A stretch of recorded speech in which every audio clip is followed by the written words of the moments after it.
give you the best job for the money you're spending, that was a powerful thing.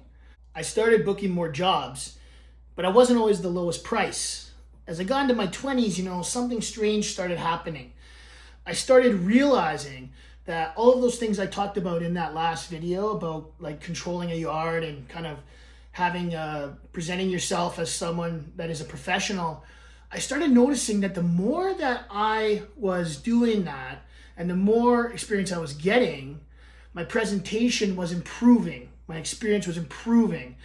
And the more I was developing that, the more I was able to communicate even further on the little details. So as I get into my early 20s, now all of a sudden I'm realizing that people aren't just going with me for price. I'm not selling them necessarily on the price. I'm not saying, yes, I can do this, yes, I can do this, yes, I can do this, which is such a common mistake, overpromising. I realized that I wasn't selling the service anymore or as much as I was selling myself. I was learning that if I differentiated myself and sold myself as the guy that's going to give you the best job for the money you're spending, that was a powerful thing, a very powerful thing. Because when you look at it like that, a homeowner's spending X amount of dollars. Now, maybe it's about price, but maybe it's about value. Or maybe it's about trust. And so what I realized was, as I got into my 20s, now it's about price, it's about trust, and it's about value, okay? Bang for your buck. And so not necessarily being the lowest price, but actually giving you the hardest effort. And that was something that started to really, really ring true for me as I started to communicate this. And I actually started taking videos trying to communicate this back in the old Facebook days back in 2011. But it dawned on me now as I'm getting into my 20s that it's important for a company to be able to communicate who they are and what they represent. And so what I'm talking about is having a company identity. Who are you?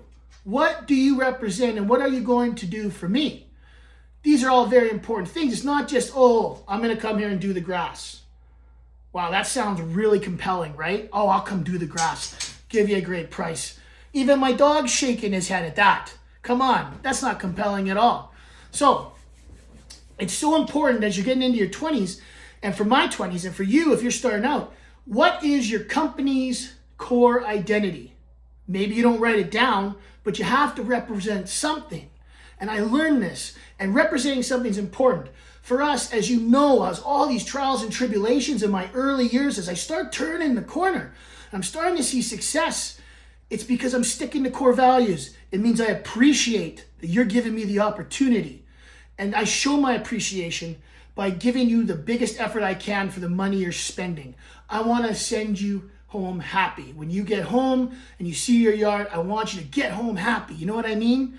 That's something really good. That's giving you something for the opportunity.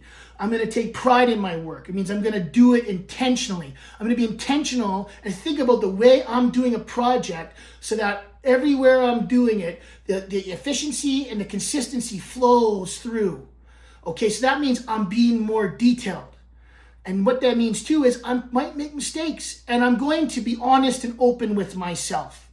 That if I make a mistake, it's okay, because if you choose me and I make a mistake, I will make it right. And I have done that my entire career, and it's never cost me much money, but I was always mindful about doing a good job, and I was always intentional in detail, so I limited the mistakes.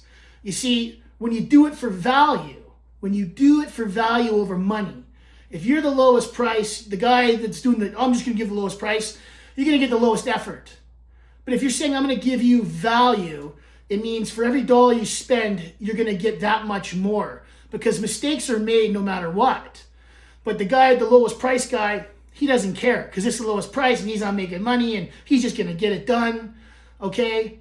But the guy that wants to give you the most value, that's the guy that's going to give you a peace of mind that for the money you spend, that he's going to take pride in it. So all of these things, right? Character, pride, details, consistency, quality. These are the identity features that I started identifying, and I started working into talking to clients that I'm selling myself, that I care, that Jay is going to do the job. And then I started doing the videos. I'm going to show you a couple of those videos about just a few little ways I demonstrated. So take a look at those real quick. And how'd you get there? And how do you continue to keep growing? And how do you continue to do all the great things you do? And, you know, it boils down to, I think, a simple philosophy that gets lost in this industry a lot of times. And that's the difference with us. Because I can tell you, you know, I remember when I was 15 years old, my first landscape job was a job in Ogden. They were going crazy. And I thought to myself, these people are so happy. And at 15 years old, it dawned on me that it's just about the people. It's not profits over people. It's about the people and the memories. That these families, you know, this is their homes. You know, they see their front yards.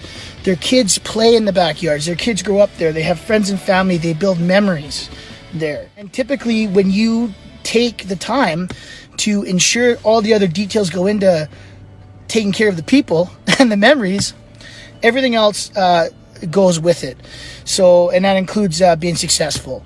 And that's what drives us. And that's what will continue to drive us. That's at the core of the philosophy. You know, we worry about the people over profits, and everything else comes through. You know, that to me is the number one key to success.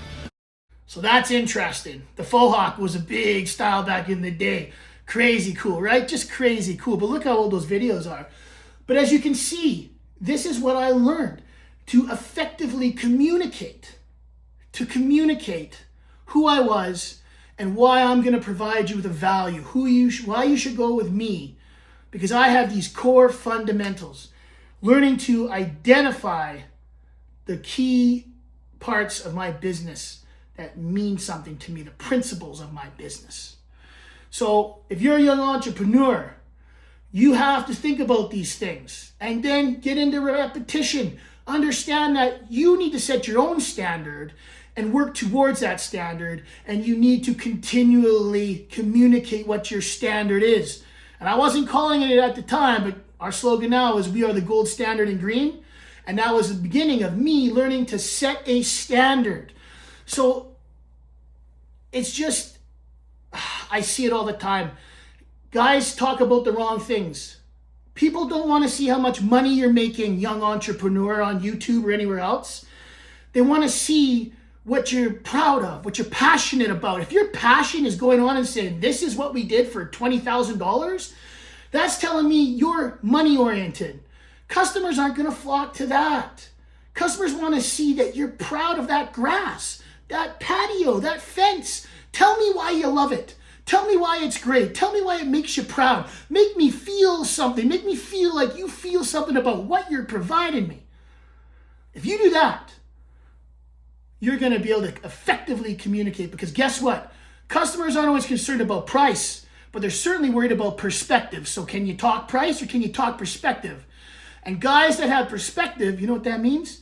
It means they have experience. So these are the core things that I learned in my early 20s. And then we start really ratcheting up the identity of a company and learning about branding and how a person can be a very powerful thing. Branding and being in front of the camera. We'll talk about that next time, plus a whole lot of other things, including the yellow trailer. Real disastrous story for that one. So stay tuned, hit like, hit subscribe, all those good things you gotta do. And remember, my name is Jason Dyler. I am the Sodfather, and we are the gold standard in green.